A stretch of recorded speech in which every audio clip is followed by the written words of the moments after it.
Hey everyone, welcome to my channel and welcome back to my another video. তো কেমন আছো তোমরা? I hope তোমরা সবাই খুবই ভালো আছো, আমিও খুবই ভালো আছি। আর আমি এসেছি মামার বাড়িতে, আর শুধু আমি না, আমি ভাই মা তিনজনই এসেছি। আর এখন ঘড়ির কাঁটায় বাজে হলো 2:45 রাত, 2:45 মানে ভোর বলতে পারো একরকম। তো এত ভোরবেলা ভিডিওটা স্টার্ট করার কারণটা হলো এটাই যে আমার মামার বাড়ি এখানে হচ্ছে পুজো। আর আমার মামার বাড়ির এখানে এই বছরে এই পুজোটা মানে বিশাল বড় করে ধুমধাম করে পুজো হয়। সেটা হলো তোমার বাবা পঞ্চাননের পুজো হয়, মা শীতলার পুজো হয়, আর রাত্রিবেলা তোমার রক্ষাকালীর পুজো হয়। আর এটা মানে বিশাল জাগ্রত একটা ঠাকুর, এই তিনটে ঠাকুরই। আর এখানে মানে খুব বড় করে আমার মামার বাড়ি এলাকায় খুব বড় করে ধুমধাম করে পুজো হয়। সমস্তটাই আজকে তোমাদের সাথে এই ব্লগের মাধ্যমে শেয়ার করব। আর আমি ভয় পেয়ে গেছি, গান স্টার্ট হয়ে গেছে। আর একদম মানে মামার বাড়ির সামনেই তোমার পুজোটা। তো এখানে বাবা পঞ্চাননের কাছে আমার ভাইয়ের জন্য মানত করে আমার ভাই হয়েছে। এরকম অনেক ব্যাপার স্যাপার আছে, সেই সব গল্প শুরু করলে আমার ব্লগটা এখানেই শেষ হয়ে যাবে। তো যাই হোক, তো যেটা গল্প এখন সেটা হলো, বা এখন আমি রেডি ফেডি হয়ে আছি, দেখতে পাচ্ছ যে ভোর 3টের সময় আমি কোথায় যাচ্ছি। তো আমি, মা আর ভাই তিনজনে মিলে যাচ্ছি গঙ্গার ঘাটে জল আনতে, ঠাকুরের মাথায় জল ঢালার জন্য। অলরেডি এখানে অ্যানাউন্স করছে যারা যারা জল আনতে হবে তারা বেরিয়ে যাও। তো যাই হোক, তো আমরা ওই জন্য বেরোচ্ছি। আর আমরা ফার্স্ট ট্রেনে যাব, তাড়াতাড়ি যাবো তাড়াতাড়ি আসবো, কেননা বুঝতেই পারছো যে লেভেলের রোদ এখন বাইরেতে। যাই হোক, তো আমরা 4টে ট্রেনে যাচ্ছি, নিয়ে তারপরে কি হয় না হয় সমস্ত কিছুটা তোমার সাথে আস্তে আস্তে শেয়ার করবো। কারণ এখন আমার হাতে একদম টাইম নেই, আমাকে রেডি হতে হবে। তারপর মা তো অলরেডি রেডি হয়ে বসে আছে, ভাই রেডি হবে, দেন এখান থেকে বেরোতে হবে। তো অনেক ব্যাপার আছে। তো চলো ভিডিওটা স্টার্ট করি। আই হোপ তোমাদের সবাই দেখতে ভিডিওটা ভালো লাগবে, তো শেষ পর্যন্ত কিন্তু ভিডিওটা দেখতে থাকো। এই যে সব রেডি হয়ে গেছি আমরা। আমাদের এখান থেকে আমরা যেহেতু প্রত্যেক বছর নিয়ে যাই, শুধু লাস্ট 2 বছর নিয়ে যাইনি, তো এখানেই সব থাকে। তো ওই জন্য এইটাই নিয়ে যাচ্ছি, সব রেডি। তো চলো এবার যা যা বেরিয়ে পড়েছি আমরা। অনেকদিন পর খালি পায়ে হাঁটছি। মা আর ভাই আগে আগে যাচ্ছে, আমি পিছনে আছি। এখান থেকে স্টেশন একটুখানি লাগবে যেতে, তারপর টিকিট কাটার ব্যাপার আছে, ওই জন্য একটু তাড়াতাড়ি বেরিয়েছি। তো এটা হলো গেট, মেন গেট এই সাইড থেকে। আবার ওই ঠাকুরতলার ওই সাইড থেকেও একটা মেন গেট আছে, পুরো এরিয়াটা জুড়েই আর কি করা হয়েছে। আর এখনই তোমাদের সাথে শেয়ার করলাম, তার কারণ হচ্ছে যখন ফিরবো তখন সকাল হয়ে যাবে আর দেখা যাবে না। এই যে স্টেশনে এসেও গেছি, দেখতেই পাচ্ছ স্টেশনে এই লাইটটা, মানে সিরিয়াসলি বলছি দেখে ভয় লেগেছে ওইখানে যে লাইটটা জ্বলছে। আর আমরা যেহেতু ফার্স্ট ট্রেনেই যাবো, তো চাপের কোনো ব্যাপার নেই। আর একটা স্টেশন এখান থেকে। ভাই তো এখানে অলরেডি শুয়ে পড়েছে মায়ের কোলে। অনেকদিন পর এত ভোরবেলা ঘুম থেকে উঠলাম, 2:30টার সময় লিটারালি। ট্রেনে করে একটা স্টেশন এলাম, আবার আমরা ওপর লাইন ধরবো, ওপর লাইন ধরে আবার মানে এই যে ওপর লাইনে ট্রেন যাচ্ছে। এইটা ফার্স্ট ট্রেন ছিল, মানে আমরা যেখানে যাবো আমাদের ডেস্টিনেশনের ট্রেন এটাই, বাট আমরা ফার্স্ট ট্রেনটা ধরবো না, সেকেন্ড ট্রেনে আমরা যাব। ট্রেন এসে গেছে আমাদের। আরে তুই আর কতক্ষণ বসে থাকবি? ফাঁকাই ট্রেন আমাদের, আমরা যেখানে যাচ্ছি সেইটারই লোকাল, মানে শেওড়াফুলি লোকাল। এটা আমি এখন খেয়াল করলাম, দেখ পুরো ফাঁকা ট্রেন। চ এটাতেই ওঠ,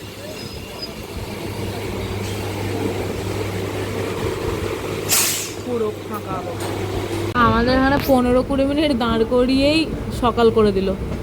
শেওড়াফুলি ঢুকছি তখন অন্ধকার, তারপরে এখন মানে ঢুকছি মানে আগের স্টেশন থেকে ছাড়ছিলাম যখন, আর শেওড়াফুলি ঢুকছি মানে সকাল হয়ে গেল। দেখো আমাদের স্টেশনের এখানে লিফট আছে, আমরা লিফটে করে যাব। তো আমরা তো এসে গেছি, লিফটে করে ওভারব্রিজে উঠে গেছি।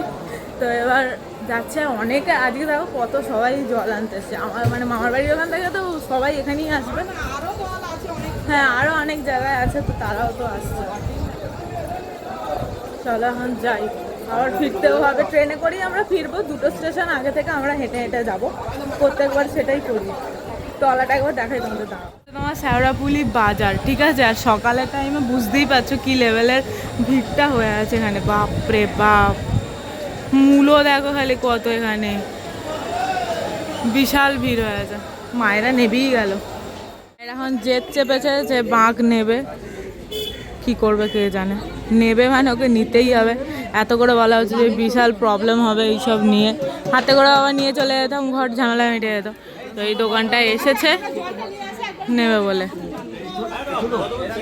আগে ভাই আগে চান করে আসুক, জয় বাবা বলে, তারপরে ও এলে আমি এখন দাঁড়িয়ে থাকবো, ও এলে তারপর আমি আর মা যাবো। ভিড় বাপরে, ভাই কি ভিড়। ভাইরা গেল, ভাইরা এলে তারপরে আমি আবার মা যাব। মা ভাইকে চানটা করিয়ে দিয়ে আসুক, তারপরে কেননা এইগুলো আছে সব, এইগুলো সব ধরতে হবে। ভাই এলে ভাই এগুলো ধরবে, তারপর আমি আর মা যাবো। আর গঙ্গার ঘাটে এত ব্যাপক লাগছে কি বলবো, নৌকা চলছে, তার উপর ঠান্ডা হাওয়া দিচ্ছে, বাট প্রচণ্ড আজকে ভিড় আছে। আর একটা কথা বলি, সেটা হলো যে আমি এই ভিডিও মানে এই পুরো ব্লগটা হয়তো দুটো পার্টে দেবো, কারণ নাহলে আমি ভালোভাবে কিছুই তোমাদের সাথে শেয়ার করতে পারবো না। তো দেখি এই জল নিয়ে যাওয়াটা একটা করে দেবো, আর দেন ওখানে পুজো যেটা হবে সেটা আর একটা ভিডিওতে করে দেবো। দেখা যায় এখন কী করি না করি, এখনও বুঝতে পারছি না কী করবো। ভাই এসে গেছে জল নিয়ে। এইখানে শিব ঠাকুরের কাছে যা ঠাকুর ফাকুর আছে সবার কাছে ভাই ধূপ দিয়ে দিল, আর এখন শিব ঠাকুরের কাছে আছে জল ঢালতে। তো আমারও হয়ে গেছে, আর ভাই গেছে বাঁকটা নিয়ে আসতে, পুরো সেট করে দেবে। বাঁকটা নিয়ে এসে একবার গঙ্গার জলেতে ভেজাতে হবে। আর সিরিয়াসলি মানে চান করে এত ফ্রেশ লাগছে কি বলবো, আর জলটা প্রচণ্ডই ঠান্ডা, আর স্রোতও ভালোই আছে। তো যাই হোক, মা ছিল, মাকে ধরে যা হোক করে আমি সাবধানে নেমে স্নান পান করে নিয়েছি। তো এবার বেরোতেও হবে, কেননা তাড়াতাড়ি না গেলে আবার রোদ, আজকে অবশ্য মেঘলা আছে, বাট রোদ উঠে গেলে হাঁটা প্রচণ্ড টাফ হয়ে যাবে। তো বাঁকটা নিয়ে আসুক, তারপর তোমাদেরকে দেখাচ্ছি কীভাবে সেট ফেট করে সব নিয়ে আসে। ভাই এখানে অলরেডি বাঁক ফাঁক নিয়ে রেডি হয়ে গেছে, এখানে খুব সুন্দর সাজিয়েও দিয়েছে, আর আমরা মালা ফালা নিয়েছি, এগুলো সাজিয়ে নিয়েছি। আর এই হচ্ছে আমাদের বাঁক না, এটা আমাদের মানে ঘট আর কি, আমরাও সাজিয়ে নিয়েছি। চলো, সবার নেওয়া হয়ে গেছে, ঘর সব জল ফল নেওয়া হয়ে গেছে। চলো এবার যাওয়া যাক, নাহলে ট্রেন পাবো না। এখানে মায়ের দর্শনও করে নিলাম, চলো এবার যাওয়া যাক।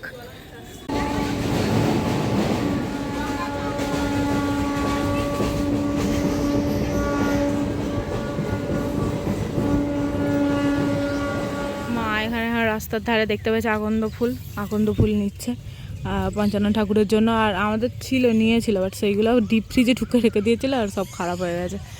যাই হোক, তো এখান থেকে ফুল নেওয়া হচ্ছে। এই যে আমি এখানে এগুলো কি কলকা ফুল নিয়েছি, ভাই ওখানে দাঁড়িয়ে আছে বাঁক নিয়ে। আর নিতে হবে না, চলো, মালা করার মতন হয়ে গেছে। অত দূরে যাওনি, কোথায় দাঁড়িয়ে আছো তুমি? একবার যদি হড়কাও না, সোজা একদম পুকুর না, এটা পুকুর, হ্যাঁ পুকুরই এটা। আমার ভাই এগিয়েই চলে গেল সব। এখান থেকে মোটামুটি মামার বাড়ি 4-4.5 কিলোমিটার হবে তো, না 3 কিলোমিটার না, আমাদের বাড়ি থেকে খিয়াখালা এত দূরতে হবে। আর 4-4.5 কিলোমিটার। ওইটা কি সাদা না, আবার ফুল পেয়ে গেছি। তো এখন আমরা হাঁটছি আর এই ফুল কুড়োচ্ছি। ভাই তো এগিয়েই চলে গেছে রাগেতে। এখান থেকে আবার ফুল নেওয়া হচ্ছে। ওইখানে সাদা আছে, ফুলগুলো এত ব্যাপক লাগছে, মানে এই সাইডে তো কম দেখাচ্ছে, দাঁড়াও এই দিকে দেখো কি দারুণ লাগছে না। এখানে দাঁড়িয়ে আমরা যে কত ফটো তুলে নিলাম আমি আর মা। হ্যাঁ, ফুলগুলো কি ব্যাপক। যেতে যেতে কত শুধু ফুল নিয়েছি, দেখো জবা ফুল, আকন্দ ফুল, মানে 2 রকমের জবা আছে, আকন্দ আছে, তারপরে এইগুলো কি বেশ যেগুলোই হলুদ যেগুলো মা মাথায় দিয়েছিল, ওইগুলো সব ফুল আমরা নিয়ে নিয়েছি। আমরা কিন্তু কারো গাছ থেকে নিইনি, ঠিক আছে, আমরা জাস্ট রাস্তার ধারে এখানে অনেক মানে পরপর এরকম গাছ হয়ে আছে, তো সেখান থেকেই নিচ্ছি। মা বলছে প্রত্যেক দিন আমাদের বাড়ি থেকে সকালবেলা সব ফুল নিয়ে চলে যায়, আর আজকে আমরা নিয়ে যাচ্ছি। আমি বলছি আমরা তো আর কারোর বাড়ির ভেতরে ঢুকে গ্রিল খুলে গাছ থেকে ফুল পেরে নিয়ে যাচ্ছি না, আমরা রাস্তার ধারে আছে সেখান থেকেই নিয়ে যাচ্ছি। ভাইকে আর দেখতেই পাওয়া যাচ্ছে না, ভাই এত জোর চলে গেছে। গিয়ে ওখানে আবার ওকে দাঁড়াতেই হবে, কেননা এখন যদি জল ঢালতে দেয় তো ভালো, ঢেলে দিয়ে চলে যাবে একবারে, আর যদি না দেয় তাহলে আবার সেই দুপুরবেলা যখন সবাই জল ঢালবে, মানে যে দল গেছে একদম বাজনা নিয়ে, তো তারা এসে যখন জল ঢালবে সেই সময় আবার জল ঢালতে হবে। বাট সেই সময় প্রচণ্ড ভিড় হয়ে যায়, তার উপর গরম হয়। বাট এখন সকালবেলা এখন কটা বাজে, 7টা বাজে হয়তো, তা যাওয়ার সময় ঢেলে দিয়ে একবারে চলে গেলাম নিয়ে, তারপর আবার সেই পুজোর সময় এমনি আসতে হবে, তাহলে আবার তখন জল ঢালার জন্য একবার আসতে হবে, আবার পুজো দেওয়ার জন্য তোমার পুজোর সমস্ত কিছু নিতে হবে। তো এখন যদি না হয় তাহলে তোমাকে জল ঢালতেই হবে, সেটাই তো বলছি। হ্যাঁ, তো 2বার করে ওই জন্য আসতে হবে। দেখি এখন গিয়ে ওখানে কি পরিস্থিতি, যদি জল ঢালার থাকে ঢেলে দেবো, নাহলে ওখানেই ভাই তো বাঁক রেখে যাবে, আমরাও এগুলো রেখে দিয়ে চলে যাবো। আর শুধু এই রাস্তাটা পার হব তাহলে মন্দির, আর তারপর মন্দির টপকে হচ্ছে মামার বাড়ি। আর এই গেটটা এখনও পর্যন্ত মানে লাইট ফাইটগুলো খাটায় না, হয়তো আজকে সকালবেলা খাটাবো। ওই সাইডটা তো দিয়ে দিয়েছে, তোমাদের দেখালাম ভোরবেলা। আকাশটা মেঘলা ছিল বলে হেঁটে আসতে পারলাম, আর অনেক দিন পর এতটা রাস্তা হেঁটে এলাম, তাও আবার খালি পায়ে। ঠাকুরতলায় এসে গেছি, এই যে ভাই বসে আছে এখানে। এত বক্সের সাউন্ড হচ্ছিলো যে আমাকে ভয়েস ওভারই দিতে হলো। তো ভাই এখানে অলরেডি বাঁক রেখে দিয়েছে, আর ওর বাঁকেতেই আমাদের এই ঘটগুলো জলের রেখে দেবো। আর এখানে দেখো কত সবাই অলরেডি জল নিয়ে চলেছে, যে আমাদের আগে এসে অলরেডি এখানে তোমার বাঁকগুলো রেখে দিয়েছে। আর এখানে বক্স দেখতে পাচ্ছ, আর এইটা তো কম দেখলে বক্স, ঠিক আছে। রাত্রির বেলা মানে আলাদা লেভেলের হয়ে যাবে এই জায়গাটা, ঠিক আছে, মানে চিনতেই পারবে না। আমি দিনের বেলা তোমাদের একরকম দেখাচ্ছি, আর রাত্রের বেলা দেখবে অন্য রকমই লাগবে। তো যাই হোক, মা এখানে তারপরে বাঁকগুলো ভালো করে এখানে রেখে দিয়েছে। তো চলো এবার দেখি, বাড়ির দিকেই এবার যেতে হবে। জানি রাতে পুরো এই জায়গাটা মানে আলাদাই লুক হয়ে যাবে। ও আবার এবার ওই কি সুন্দর গেট করেছে সামনে, মাছ দেখো খালি কত, বাপরে। এই সামনের গেটটা কিন্তু অপূর্ব সুন্দর দেখতে লাগছে, আর রাত্রিবেলা এখানে দাঁড়িয়ে ফটো তুললে দারুণ লাগবে। তো যাই হোক, চলো এখন এবার মামার বাড়ি যাই। তো এখন তো জল ঢালা হলো না, আবার আসতে হবে বলে মাইকে অ্যানাউন্স করে দেবে, একটু পর থেকেই হবে। বাট আর ওখানে বসে থাকতে ভালো লাগছে না, একে তো ভিজে জামা কাপড়ে পুরো রাস্তাটা এসেছি, তার উপরে আবার বসে থাকলে জ্বর সর্দি হয়ে যাবে। দেখি গিয়ে ফ্রেশ ফ্রেশ হয়ে আবার যখন আসতে হবে, তখন আবার ভিজে গায়ে দিয়ে নাকি আসতে হয়, দেখা যাক কী হয়। ফুল দেখো আমরা নিয়ে এসেছি রাস্তা থেকে, শুধু নিয়ে এই হলুদ ফুলগুলো থাকবে কিনা কে জানে, ওইগুলো তো বড্ড পাতলা পাতলা। মালা আছে দুটো, ওগুলো থেকেই কিনে, গঙ্গার ঘাট থেকেই কিনে নিয়ে এসেছি। মানে পুজো হয়ে গেছে, সরস্বতী ঠাকুরটা কি সুন্দর লাগছে দেখো।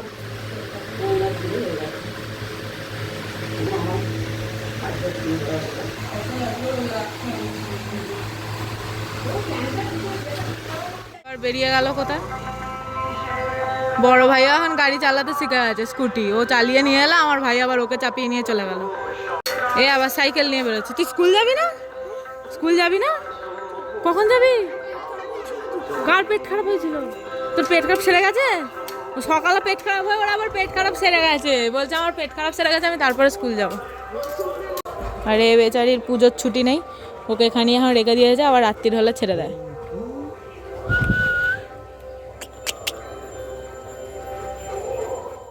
দেখো আমরা আবার বেরিয়ে গেছি জল ঢালতে, অ্যানাউন্সমেন্ট করে দিয়েছে, ভাই আবার আগে চলে গেছে। আমরা পুরো মানে শুকিয়ে গিয়েছিলাম, ঠিক আছে, তারপর আবার ভিজতে হলো, কেন ভিজে গায়েতেই জল ঢালতে হয়। আর এই যে এখানে ইনি আর স্কুলে যায়নি আজকে, এই যে ইনিও যাচ্ছে জল ঢালতে, আর বড় ভাই যাবে হচ্ছে স্কুলে, ও বেরোচ্ছে এক্ষুনি। তো এখানে আমি বেশি আর কথা বলছি না, একবার ওখানে গিয়ে তারপরে দেখাচ্ছি। তো ভাই প্রথম এখানে বাঁক নিয়ে প্রত্যেকটা ঠাকুর চাতাল 3টে করে পাক দিয়ে ঘুরে নিচ্ছে, দেন এখানে আমরা জল ঢালবো আর কি ঠাকুরের মাথায়। আর বেশ ভালো ভিড়ও আছে, আর দেখতেই পাচ্ছ মানে পঞ্চানন ঠাকুরের কাছে সবাই প্রথমে জল ঢালে, তারপরে সব জায়গায় জল ঢালে। বাট পঞ্চানন ঠাকুরের কাছে তো প্রচণ্ড ভিড় হয়ে আছে। তো যাই হোক, এখানে আবার দেখো ছোটো ভাইও একটুখানি বাঁক নিয়ে নিয়েছে।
আমাদের সবার এখানে ভালোভাবে জল ঢালা সম্পন্ন হয়ে যায়। এখানে মাসিদের সাথেও দেখা হয়ে যায়। আর ভাই এখানে দেখো মাসির ছেলের বাঁকটা নিয়ে একটুখানি পোজ দিচ্ছিল আর কি। এবার এখানে মামার বাড়িতে হরিতলাতেও আমরা জল কিছু কিছু রেখে দিয়েছি, তো সেই জলটা দেওয়া হচ্ছে।